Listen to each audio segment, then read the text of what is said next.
तो आज हम एक बड़ी दिलचस्प किताब के एक चैप्टर में गोते लगाने वाले हैं। किताब का नाम है the legend mind, from zero to infinity. हाँ, जिसे सोनू कुमार ने लिखा है। और हम जिस चैप्टर की बात कर रहे हैं उसका टाइटल ही आपको एक पल के लिए रोक कर सोचने पे मजबूर कर देगा। Youth as weapon of nations, राष्ट्र के हथियार के रूप में युवा। ये टाइटल सुनते ही दिमाग में बहुत कुछ आता है ना। बिल्कुल। आमतौर पर जब हम हथियार शब्द सुनते हैं तो मतलब बंदूकें, टैंक, लड़ाई, यही सब ख्याल आता है। हाँ, विनाश। विनाश। लेकिन लेखक यहाँ इस शब्द का इस्तेमाल एक बहुत अलग और गहरे मतलब में कर रहे हैं, और मुझे लगता है आज की हमारी बातचीत का मकसद यही समझना है। सही बात है। मतलब ये सोचना कि युवा एक हथियार हैं थोड़ा असहज तो करता है। तो चलिए इस आइडिया की परतें खोलते हैं। जब लेखक ये कहते हैं तो उनका असल में मतलब क्या है? नहीं, बिल्कुल नहीं। और यही इस चैप्टर की सबसे पहली और सबसे जरूरी बात है।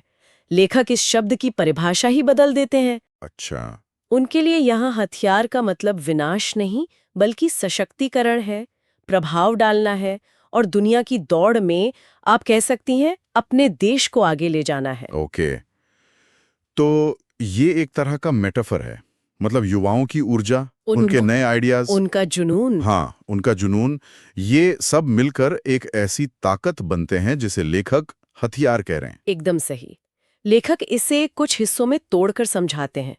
जैसे युवा अपनी नई सोच से देश की इकोनॉमी को आगे बढ़ा सकते हैं। इनोवेशन। वो अपनी संस्कृति को दुनिया में फैला सकते हैं, एक तरह से कल्चरल एम्बेसडर बन जाते हैं।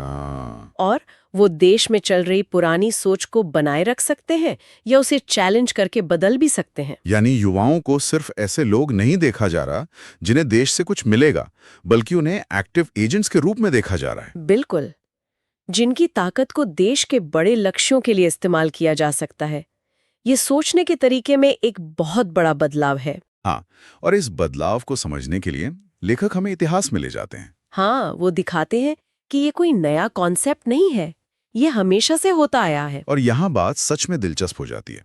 लेखक हमें एक तरह से टाइम मशीन में बिठाकर कुछ ऐसे पल दिखाते हैं जहां युवाओं ने सच में देशों की किस्मत बदल दी। पहला बड़ा उदाहरण वो देते हैं 1789 की फ्रांसीसी क्रांति का। वो क्लासिक उदाहरण है। हाँ, उस क्रांति की आग जलाने वाले कौन थे? युवा बुद्धिजीवी, छात्र, कलाकार। वही लोग थे जो राजशाही के खिलाफ खड़े हुए और आजादी, बराबरी और भाईचारे की बात की। उनकी ऊर्जा और उनके विचारों ने पूरे यूरोप का नक्शा बदल दिया। वो उस क्रांति के असल हथियार थे। और ये सिर्फ यूरोप की बात नहीं है, किताब में भारत के स्वतंत्रता आंदोलन का भी जिक्र है। बिल्कुल। जब हम भगत सिंह, चंद्रशेखर आजाद या सुभाष चंद्र बोस का नाम लेते हैं तो हम अक्सर ये भूल जाते हैं कि वो सब अपनी जवानी के दिनों में थे। सही बात है। उनका जोश, उनकी कुर्बानी, ये सिर्फ एक इमोशनल अपील नहीं थी, बल्कि अंग्रेजी हुकूमत के खिलाफ एक बहुत बड़ा नैतिक और रणनीतिक हथियार बन गया था। उन्होंने लाखों भारतीय युवाओं को प्रेरित किया और ये दिखा दिया कि जुनून और हिम्मत के आगे एक साम्राज्य भी झुक सकता है। लेकिन फिर लेखक एक और उदाहरण देते हैं जो इन दोनों से बहुत अलग है और शायद थोड़ा डरावना भी। चीन के रेड गार्ड्स। हाँ, 1966 से 1976 के बीच। और ये उदाहरण देना बहुत जरूरी था। ये दिखाता है कि इस हथियार का दूसरा पहलू क्या है। मतलब सिक्के का दूसरा पहलू। हाँ, चीन की सरकार ने अपनी विचारधारा को लागू करने के लिए युवाओं का एक संगठन बनाया, रेड गार्ड्स। इन युवाओं ने देश में उथल-पुथल मचा दी। ये इस बात का एक शक्तिशाली उदाहरण है कि कैसे युवा ऊर्जा को अगर गलत दिशा दी जाए तो वो विनाशकारी भी हो सकती है। वाह। तो एक तरफ फ्रांसीसी क्रांति और भारत की आजादी है जो निर्माण की कहानी है, और दूसरी तरफ रेड गार्ड्स जो विनाश की कहानी है। बिल्कुल। लेखक इन उदाहरणों से शायद यही कहना चाहते हैं कि युवा एक दो-धारी तलवार हैं, बना भी सकते हैं और बिगाड़ भी सकते हैं। और यही समझ हमें 21वीं सदी के मैदान में ले आती है, जहां ये लड़ाई और भी ज्यादा जटिल हो गई है। हाँ, आज के दौर में लेखक एक बहुत ही महत्वपूर्ण शब्द पर ध्यान खींचते हैं, डेमोग्राफिक डिविडेंड। मैंने ये शब्द बहुत सुना है, खासकर भारत के संदर्भ में।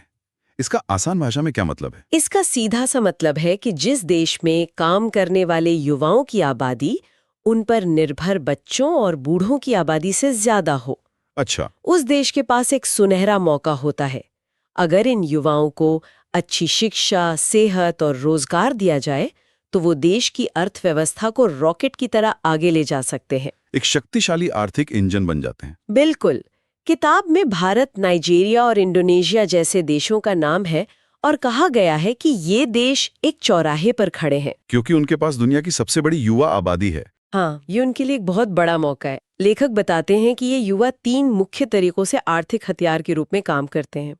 पहला, वो देश की लेबर फोर्स बढ़ाते हैं, जिससे प्रोडक्शन बढ़ता है। दूसरा, जो आज के समय में शायद सबसे जरूरी है, एंटरप्रेन्योरशिप और इनोवेशन, स्टार्टअप्स। हाँ, जो युवा डिजिटल दुनिया में पले बड़े हैं वे स्वाभाविक रूप से स्टार्टअप्स बना रहे हैं, पुरानी इंडस्ट्रीज को टेक्नोलॉजी से बदल रहे हैं। और तीसरा है उपभोक्ता बाजार, कंज्यूमर मार्केट्स। आज के ट्रेंड्स कौन सेट कर रहा है? युवा। वो फैशन से लेके फिनटेक तक हर चीज की मांग तय करते हैं। वो तय करते हैं कि बाजार में क्या चलेगा और क्या नहीं। लेकिन लेखक यहाँ एक बहुत बड़ी चेतावनी भी देते हैं। और वो क्या है? वो कहते हैं कि अगर इन युवाओं को सही शिक्षा और रोजगार नहीं मिला तो यही डेमोग्राफिक डिविडेंड एक डेमोग्राफिक बॉम्ब में बदल सकता है। Demographic bomb. करोड़ों बेरोजगार, निराश और दिशाहीन युवा किसी भी देश के लिए वरदान नहीं बल्कि एक बहुत बड़ा बोझ और खतरा बन सकते हैं। ये तो बहुत गंभीर बात है। मतलब ये एक ऐसा हथियार है जिसे अगर ठीक से संभाला ना जाए तो वो खुद चलाने वाले को ही घायल कर सकता है। बिल्कुल। आर्थिक ताकत के अलावा किताब में एक और मैदान का जिक्र है जहां युवाओं का इस्तेमाल होता है, विचारधारा का मैदान। हाँ, जिसे हम ब्रेन वॉशिंग या कंडीशनिंग भी कह सकते हैं, लेकिन लेखक इसे ज्यादा न्यूट्रल तरीके से देखते हैं। हर देश चाहता है कि उसके युवा खास मूल्यों और वफादारी के साथ बड़े हों। और इसके लिए वो शिक्षा प्रणाली, मीडिया, इन सब का इस्तेमाल करता है। हाँ, जैसे स्कूलों में देशभक्ति की शिक्षा देना या फिर सैन्य और अर्धसैनिक प्रशिक्षण कार्यक्रम चलाना। इन सब का मकसद युवाओं को एक खास राष्ट्रीय पहचान से जोड़ना होता है। और आज की डिजिटल युग में इसका एक नया रूप सामने आया है, डिजिटल राष्ट्रवाद। मतलब सोशल मीडिया वाला मोर्चा। हाँ, सोशल मीडिया पर युवा किसी भी राष्ट्रीय मुद्दे पर बहस को हवा दे सकते हैं, किसी विचार को बना सकते हैं या बिगाड़ सकते हैं। वो ऑनलाइन सेना की तरह काम कर सकते हैं। लेकिन यहाँ लेखक एक बहुत जरूरी सवाल उठाते हैं कि राष्ट्रीय गौरव और वैश्विक नागरिकता के बीच एक स्वस्थ संतुलन कैसे बनाया जाए। मतलब अपने देश से प्यार करना अच्छी बात है, लेकिन कहीं ऐसा ना हो कि हम बाकी दुनिया से नफरत करने लगें। एकदम। लेखक का मानना है कि अगर युवाओं पर कोई विचारधारा बहुत ज्यादा थोपी जाए तो उनकी आलोचनात्मक सोच यानी क्रिटिकल थिंकिंग खत्म हो सकती है और उससे असहिष्णुता और कट्टरता पैदा होती है। ये एक बहुत ही नाजुक रेखा है। बिल्कुल। और इन सब के अलावा एक और पहलू है जो शायद इन सबसे ज्यादा सटल है। लेखक उसे सॉफ्ट पावर कहते हैं। सॉफ्ट पावर वो ताकत है जो जोर जबरदस्ती से नहीं बल्कि आकर्षण से काम करती है, और युवा इसके सबसे बड़े वाहक होते हैं। कैसे? जब वो संगीत बनाते हैं, फिल्में देखते हैं, फैशन अपनाते हैं, तो वो अनजाने में ही अपनी संस्कृति को पूरी दुनिया में फैला रहे होते हैं। इसका सबसे अच्छा उदाहरण तो शायद दक्षिण कोरिया का के-पॉप है। बिल्कुल, किताब में इसका जिक्र है।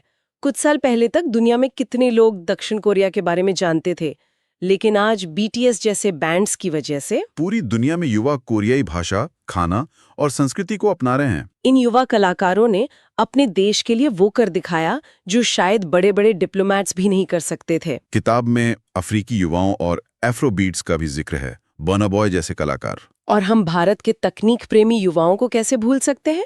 सिलिकॉन वैली से लेकर बैंगलोर तक युवा भारतीय प्रोफेशनल्स ने दुनिया में भारत की छवि एक इनोवेशन हब के रूप में बना दी है। ये सब सॉफ्ट वेपन्स हैं जो बिना शोर मचाए दुनिया में देश का प्रभाव बढ़ाते हैं। लेकिन हम बार बार उसी दो-धारी तलवार वाली बात पर वापस आ रहे हैं।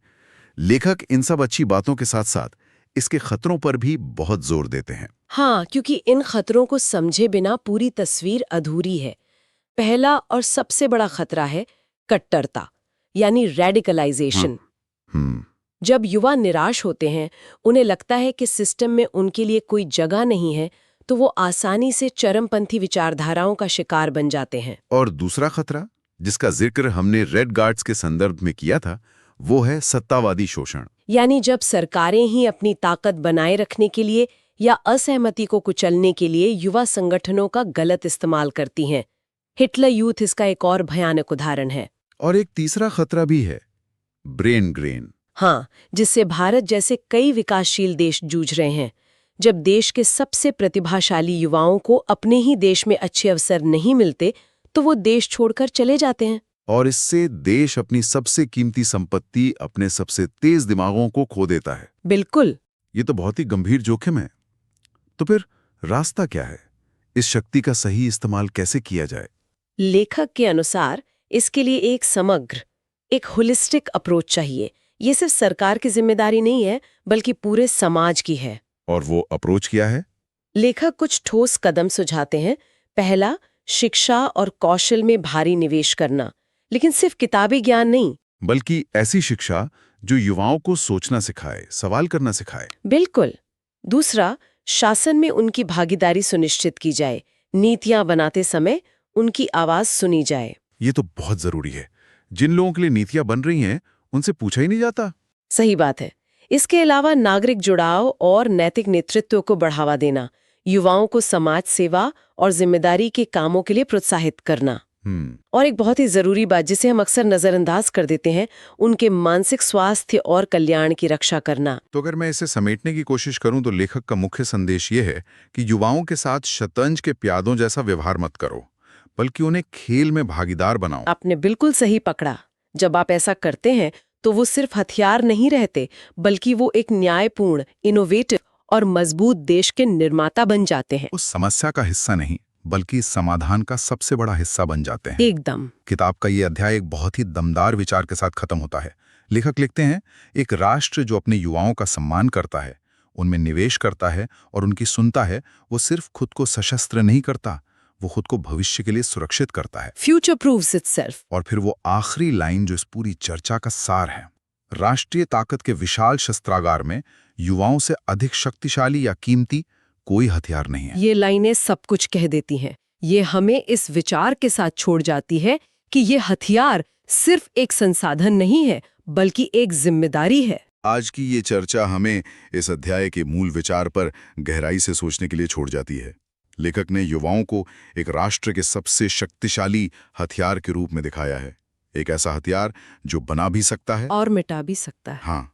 और ये एक ऐसा सवाल खड़ा करता है जो किताब में सीधे तौर पर नहीं पूछा गया, लेकिन इस पूरी बातचीत की आत्मा है।